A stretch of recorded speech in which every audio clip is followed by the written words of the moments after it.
तुमने ओरहन को सिपा सलरी से कनक हटाया। कुरुलुश ओरहान सीरीज की नई किस्त का ट्रेलर क्यों रिलीज नहीं हुआ? क्या सीरीज ने वक्फा ले लिया है या फिर कोई बड़ा सरप्राइज तैयार किया जा रहा है? क्या कहानी में कोई नया तारीखी किरदार दाखिल होने वाला है? इसके अलावा हम ये भी बात करेंगे कि क्या सीरीज के खिलाफ कई शिकायतें मौसूल हुई हैं।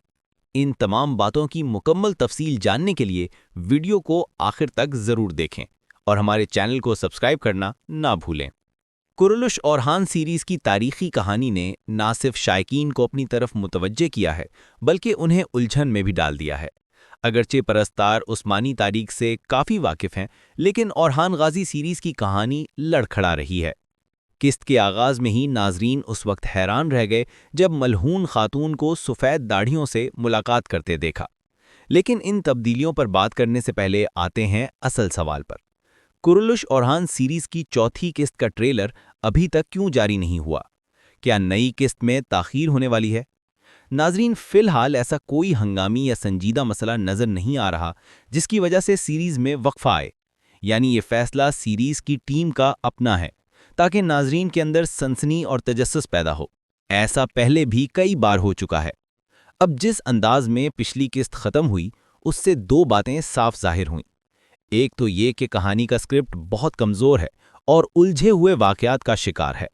दूसरे ये कि कई मुतनाज़े मनाजिर भी दिखाए गए। आखिरी सीन को इस अंदाज में ख़त्म किया गया जैसे किसी रियाजी के गलत फॉर्मूले से सही जवाब निकालने की कोशिश की गई हो। पूरी किस्त में ऐसी बेतरतीबी थी जो ना सिर्फ तारीखी लिहाज से बल्कि अफसानवी अंदाज में भी गैर मुनासिब महसूस हुई। एक और हैरत अंगेज़ बात यह है कि अब उस्मानियों का तारुफ दोबारा काई के नाम से कराया जा रहा है। दोस्त हो या दुश्मन, सब उन्हें काई कह रहे हैं। हालांकि उस्मान बे ने अपनी पूरी ज़िंदगी काई कबीले को उस्मानी सल्तनत में बदलने में लगा दी, लेकिन फिर भी वो काई के नाम से ही मौजूद हैं। ये नाम सबसे पहले कुमराल अब्दुल ने मुतारफ़ कराया था जब उस्मान बे कबीले के सरदार बने, लेकिन बरसों की जिद्दोजहद और रियासत की बुनियाद रखने के बाद भी उस्मानियों को दोबारा इसी नाम से पेश करना हर किसी के लिए हैरत का बायस बन रहा है।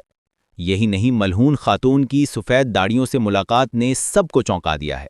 एक ज़माना था जब बाला खातून की महफिल में मौजूदगी पर शोर मच जाता था, लेकिन अब वो मंजर मजाक बन गया है। इस पर तबसरा करना भी बेकार लगता है। जो शायकीन बाला खातून पर तनकीद करते थे, अब वो नुस्वानियत का मतलब अच्छी तरह समझ जाएंगे। मलहून खातून सफ़ेद दाढ़ियों से मुलाकात कर रही हैं। हलीमा और नीलोफर खातून मैदान जंग में ओरहान बे के साथी के तौर पर जा रही हैं। हालांकि इस वक्त ओरहान बे का खुद सफ़ेद दाढ़ियों से मुलाकात करना ज़्यादा ज़रूरी था, क्योंकि वो सबके खिलाफ अकेला लड़ रहा था। ना कोई ओहदा, ना कोई मददगार। बरसा के मामलात बिगड़ रहे हैं, दुश्मनों ने इत्तेहाद बना लिया है, कबीले में बेचैनी है। ऐसे वक्त में सफ़ेद दाढ़ियों से मुलाकात ज़रूरी थी। इतने बड़े झटकों के बाद सीरीज़ ने ट्रेलर ना जारी करके परस्तारों को मौका दिया है कि वो पुरानी कहानियों को हज़म कर सकें।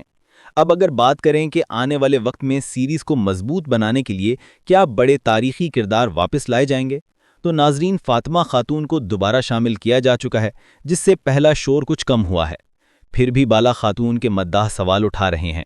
लेकिन याद रखें, चाहे मलहून खातून की कहानी कितनी भी ख़राब क्यों न लगे, बाला खातून की वापसी अब मुमकिन नहीं, क्योंकि तारीखी तौर पर वो इस दौर तक वफ़ात पा चुकी थीं। अब अगर बात करें उस्मान बे के पुराने तारीखी सिपा सलार कौनूर बे की, तो नाजरीन इस बारे में भी बहुत पुरजोश हैं। अदाकार बर्क अर्चर, जो कुरुलुश उस्मान के बाद सलाहुद्दीन अयूबी सीरीज़ का हिस्सा बने थे, अब वो सीरीज़ भी ख़त्म हो चुकी है, लिहाजा उनकी वापसी के इम्कानात बढ़ गए हैं। जैसे कि सीरीज़ ने जंगेज़ जोसिंग को लाकर कहानी में जान डाली थी, अब वही तवाज़ुन बरकरार रखने के लिए कौनूर बे को वापस ला सकते हैं। नाजरीन, आपको पिछली किस्त कैसी लगी? अपनी राय कमेंट बॉक्स में ज़रूर बताएं। अगर वीडियो पसंद आए तो लाइक और शेयर करना ना भूलें। बस आज की वीडियो में इतना ही। नई वीडियो में दोबारा मुलाकात होगी। तब तक के लिए अल्लाह हाफ़िज़।